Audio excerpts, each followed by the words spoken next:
43-46. Fourth quarter about to begin. Regardless of what happens in this game, Mapua will still be the number 1 seed. They have 14 wins already. If they lose, they'll be at 14-4.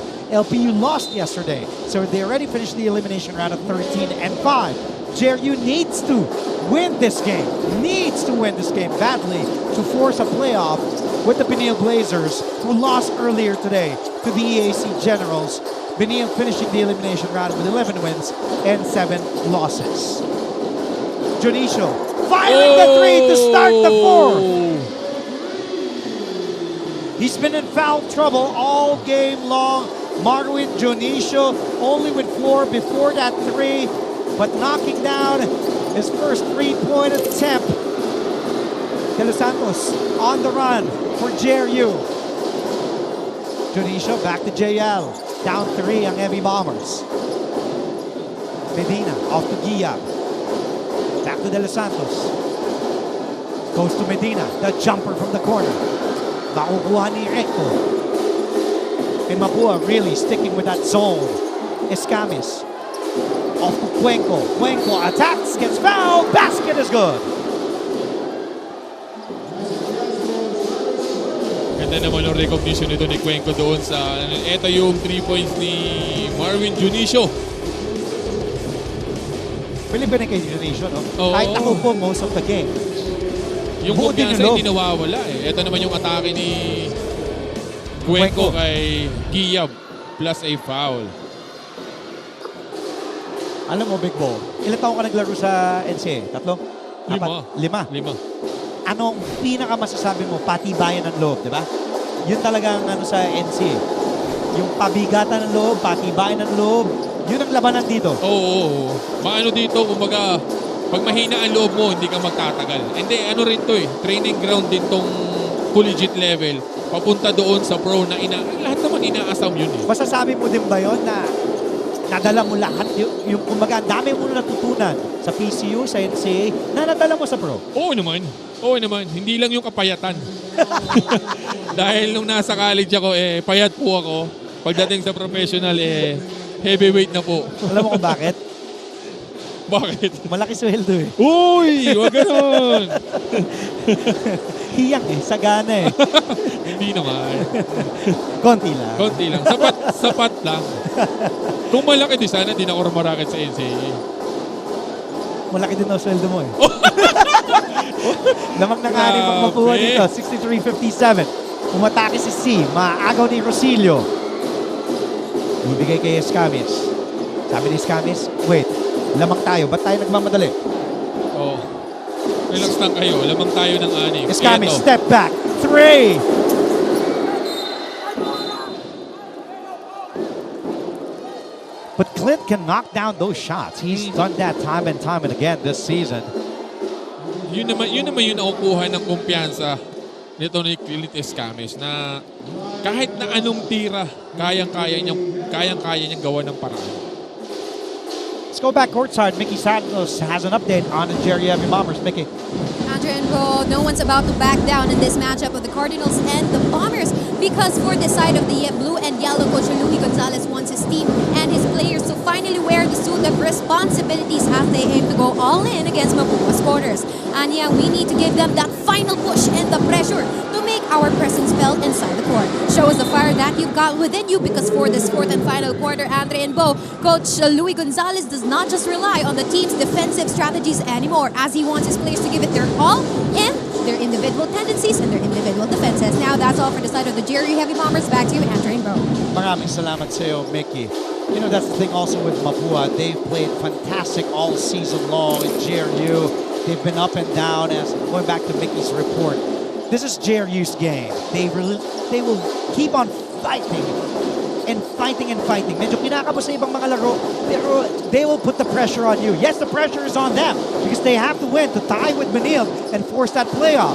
De Los Santos to spin. Nice bounce pass inside. And Kiev somehow getting that one up and in. At ang mga taga-Rizal, nabubuhayan. Kahit dehado pa rin sila ng 7 minutes to play in this game. Parang wala kang mareremember na laro ng JRU na hindi pinahirapan yung kalaban eh. Talaga kumbaga kailangan mong pagduguan eh. Oh, Escamis! Eto na! Yes, baka sa tres! Clint Escamis with a cold-blooded three. He doesn't mind. He doesn't care. I don't care about that playoff. We're the number one team, and I want to keep it that way. De Los Santos to kick out. Junicio letting it fly. And a foul on that loose ball. It will be on JL De Los Santos. Let's go back to this play. De Los Santos eluding the defender.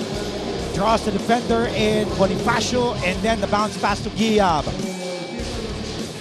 And then naman sa kabila, Clint Escamis, step back on De Los Santos. Kanina niya pa sinusubukan yan eh.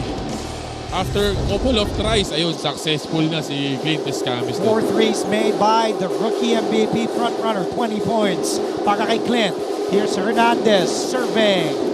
Hernandez, the kick out to Recto, back to Paulo, 7 to work with. Hernandez in trouble. Recto will let it fly. Bullseye! The rookie giving Mapua their biggest lead at 10 points. 69-59. JRU in trouble. Under 6 to play. Their playoff hopes alive. Dwindling here, no, but Miranda says it is still alive.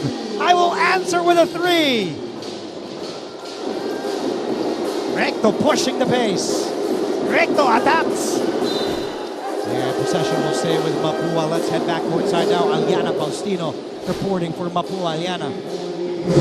Andre and Bo dinurog pero bumangon when I asked Coach Randy Alcantara if round 2 were a book, that was the title he would give. Malayo na nga ang narating ng Mapua Cardinals from their rough round 2 start, kaya ngayon sila na ang nasa itaas. Gusto nila na ang huli nilang laro ay magsilbing moral booster nila sa Final Four. Ngayon, para mangyari ito, pinaalala ni Coach Randy na iwasan nila ang defensive lapses and stick to their defensive scheme. And when you can, contain JL De Los Santos. Now, will the Cardinals escape the Bombers para makumpleto ang kanilang pangbangon? We'll find out in a few minutes. Andre and Bo, balik sa inyo. Cyrus Cuenco letting that one go and knocking it down, extending Mapua's lead again to double digits at 10. The short slap by Miranda is good. But if you're JRU, Big Bo, you cannot afford to trade baskets with Mapua, especially with your final 4 hopes at the line here. At stake, here's Escamis dancing, eluding De Los Santos. Kailangan mo nang gawa ng paraan to. Hindi pwedeng give and take yung scoring natin dito. Makakashoot yung isa. Ito yung kay... Wow! Ito yung kay Recto kanina. And then... Escamis ito naman yung kay Cuenco. Nobody home on that three-pointer from the corner. Recto goes to Hernandez. The kick out. Back-to-back ba? Short. Air ball that time. Para kay Cyrus. Here come the blue shirts. De La Rosa. And that pass almost stolen away by Cuenco. Ang galing magbasa ng passing lane nitong mga taga Mapua eh. Lagi nilang nadideflect yung mga... kung hindi man ma-deflect, minsan nai-steal pa nga nila eh.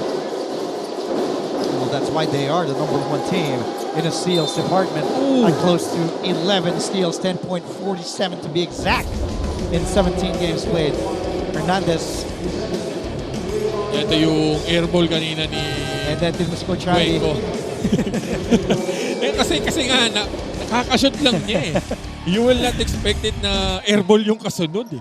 That was a good shot. Oo. Tsaka yung tira naman ni Cuenco is in line.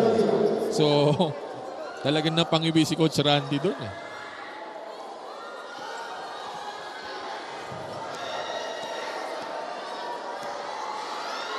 Medina at the line. Barely hitting that free throw, getting the roll. See Medina this season averaging just 5 points a game, but a very good free throw shooter at 91.6%. Has only missed 2 freebies out of his 24 attempts. Still perfect from the free throw stripe is Medina.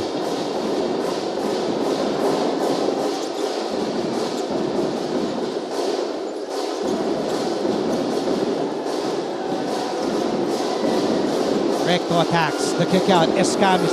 The fake. Gives it back out to Hernandez. And the big three is in. And Bonifacio, Hernandez, and Escamis on the floor for Mapua. Two-man game. Hindi ka na mawala kay Bonifacio. Balik kay Hernandez for three! Shot clock expired violation, before that three-point attempt by Paulo. Pero libre pa rin. Oo. Nagpumble na, hindi pa rin nakuha ng JRU. They'll still find a good shot. Kaya lang, ang ano mo dito is, para dito sa JRU, that time is not on your side. You need to make a faster attempt on offense. And then, create a turnover on defense naman. De Los Santos. Down low to Giab. Out to Miranda. 8 to shoot. Miranda has all day to let that one fly. Bullseye for AJ Miranda. Keeping JRU's chances to make it to the Final Four very, very much alive. 3-point game. Under 4 to play. Recto. Bagsak si Medina. Cuenco attacks. Cuenco, dipsy-do, no-go. Niluwa ng ring.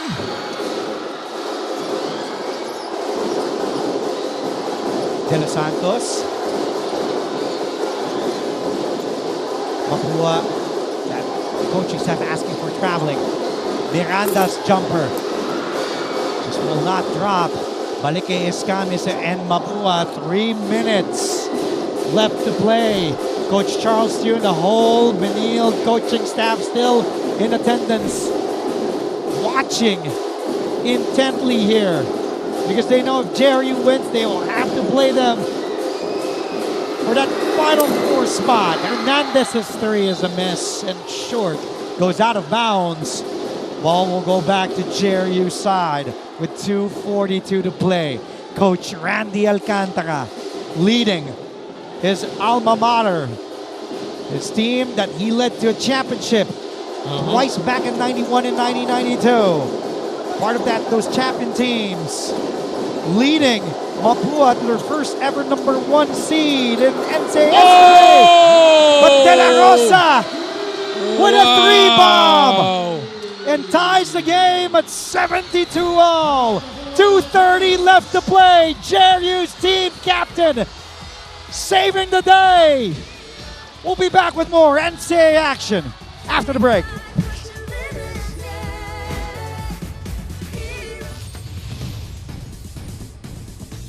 Welcome back to the show. You guys are still watching Game On inside of Phil Oil Eco Oil Center in San Juan City. And now we are three right here on the table introducing, of course, my companions for today, my compadres today. Unahin muna natin, partner ko kanina sa ating coverage, Coach Hammer Martin Antonio. I'm back in my proper seat. Mas yung paborito ko upuan yung gilid. So may end talaga, no? Okay, Coach Hammer Martin Antonio will help us out in breaking down the top.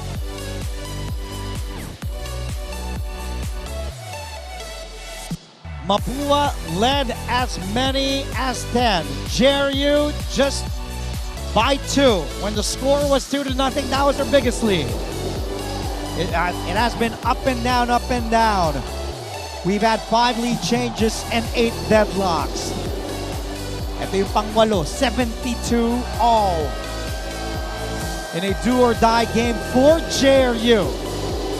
It matters more to them because if they lose, they say goodbye and that's it for their season. Because they will end up with 10 wins and 8 losses. Tabla sa perpetual. But if they win, they will be tied with Benilde at 11 and 7. And no matter what happens to that game, San Beda and Letran on Friday, maglalaban at maglalaban ang Benilde at ang JRU for that last spot in the Final Four. Talagang makikita mo sa ball game natin na to, no? Itong si Coach Randy seryoso eh. Kasi pag tinignan mo yung playing time nitong key guys niya, 30 and above, lahat.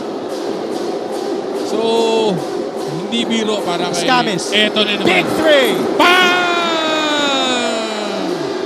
Yes, para sa tres, para kay Clint Escamis. putting Mapua ahead by 3 with 2 to play. It is winning time. It is crunch time. And this is where stars are born. Where new heroes of the game are born. De Los Santos wanting a pick. He gets it. Gives it to Miranda. Against Hernandez. A-gem. Difficult shot. But good defense by Mapua.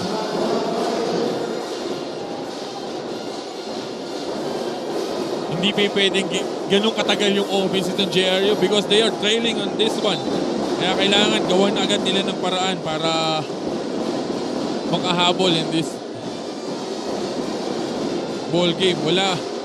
Time is not on their side. Kaya kailangan mas mabilis, mas okay para dito sa JRU. Escamis with 23 points. 9 points lang yan sa first half. And he is 5 of 11 from downtown. He has the ball. He wants it. Step back again. Escamis rolls out. This place, the Phil Oil Eco Center would have gone berserk. The Mapua faithful, after hitting this 3 on JL De Los Santos, who's a very good defender. Cold-blooded triple, and look at that. The reaction. Yung matchup na hinahanap mo, Brad, nagtapat na dito sa fourth quarter.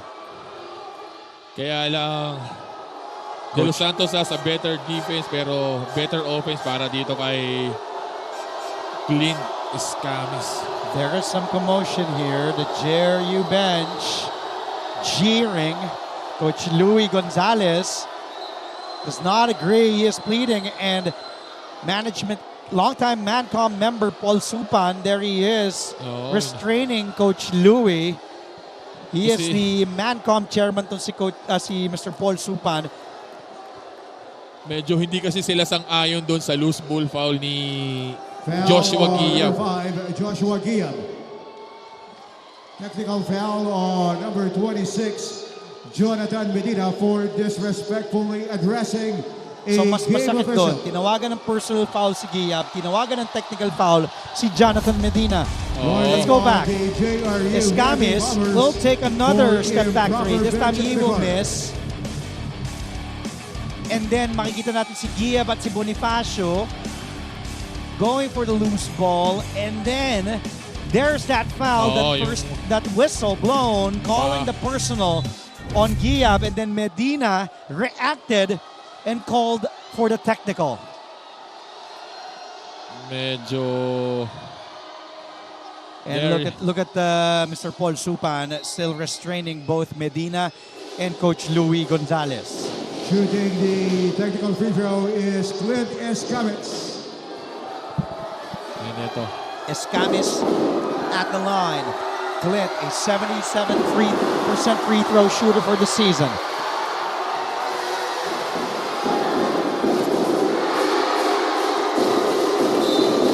Walang kakaba-kaba para dito kay Clint Escamis. That is what big-time players do. Deliver in the clutch. 24 points para kay Clint. Plus 10 in the plus-minus. Perfect 3 out of 3 from the line. 5 out of 12 from downtown. 42%. 4 assists, 3 rebounds, and 4 steals.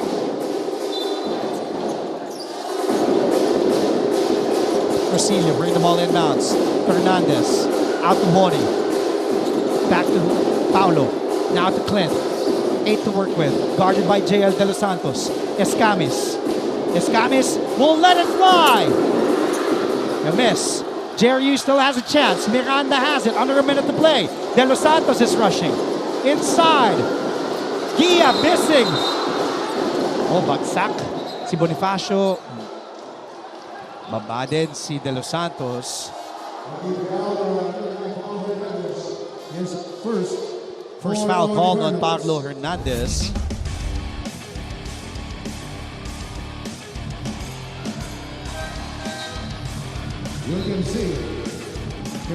Jerry didn't opt to go for the 3 because there is still more than enough time. They wanted a quick 2. That's why JL drove to the basket, finding Guillab. Now here's Joshua Guillab at the line.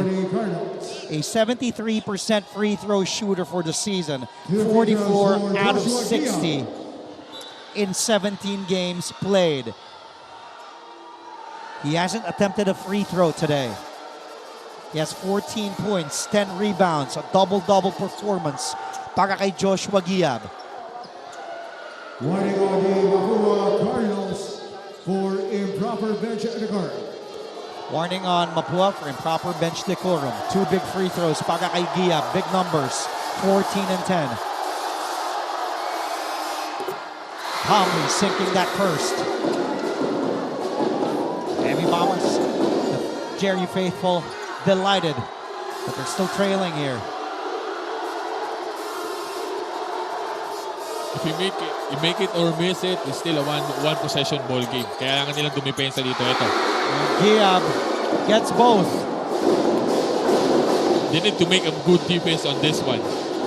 2-point game. Both teams already in the penalty. A foul will send somebody to the line. Here's Escamis, guarded tightly by JL. De Los Santos, a graduating player for JRU, hounding the rookie MVP contender. Good defense.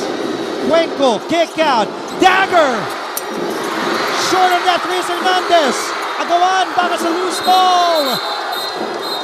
Players, bodies on the floor. And the referees getting into it before it escalates to something else.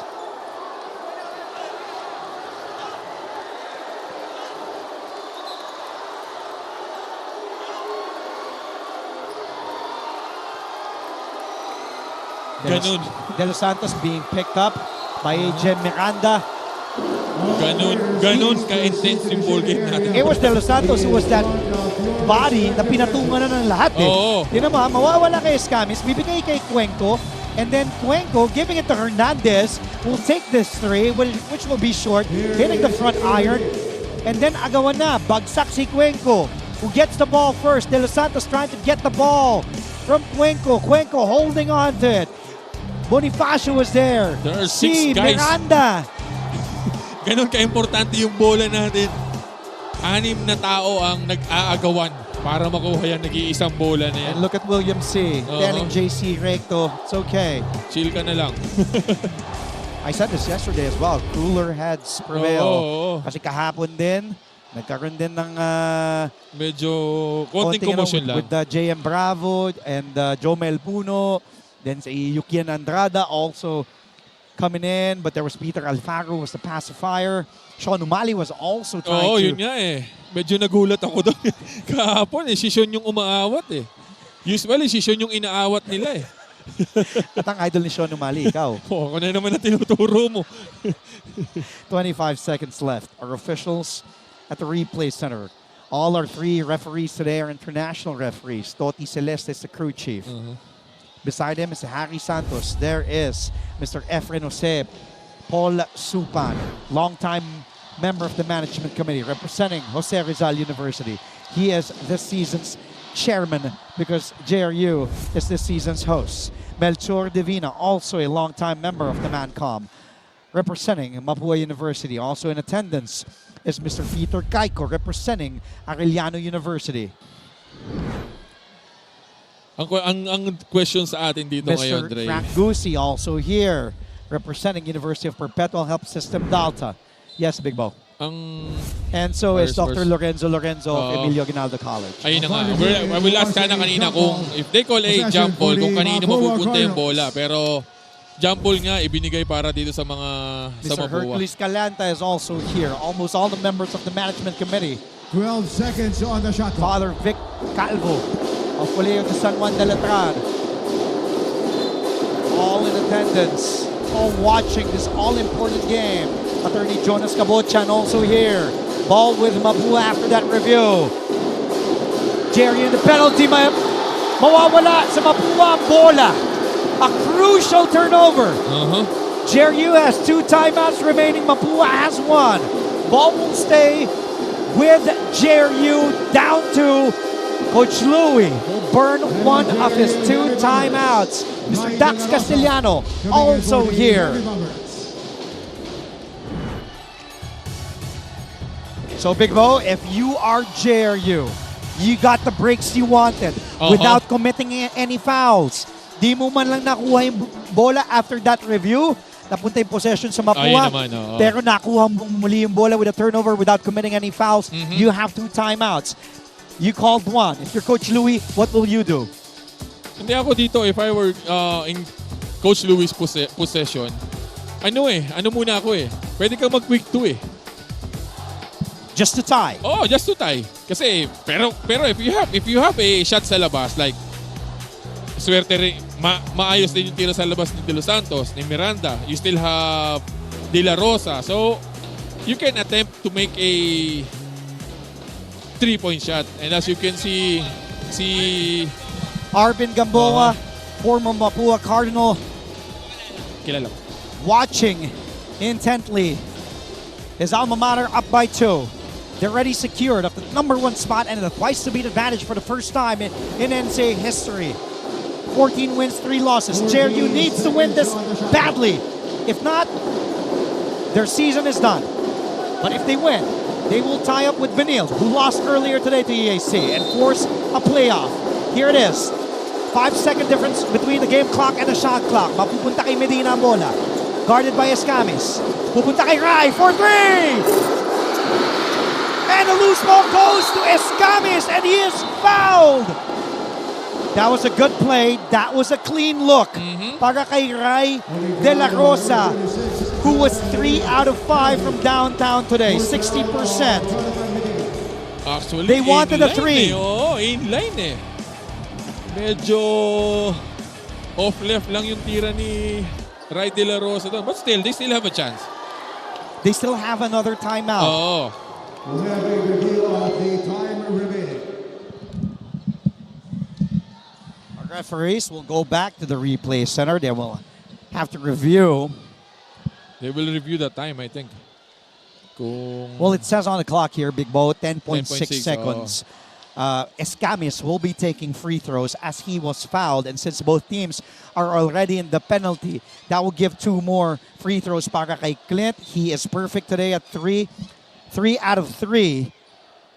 A 77% free throw shooter Upon review, for the official season. time remaining is 11.9 seconds. So you heard our Coliseum announcer. In case you didn't, the official time will be 11.9 seconds. More than enough time para sa JRU. 2 free throws for Kung hindi maipasok ni Clint ang dalawa. If Clint hits 1 of 2, it will be a 3-point game, still a single possession. Tingnan natin. Ayun na nga. Escamis missing the first. Ayun na nga.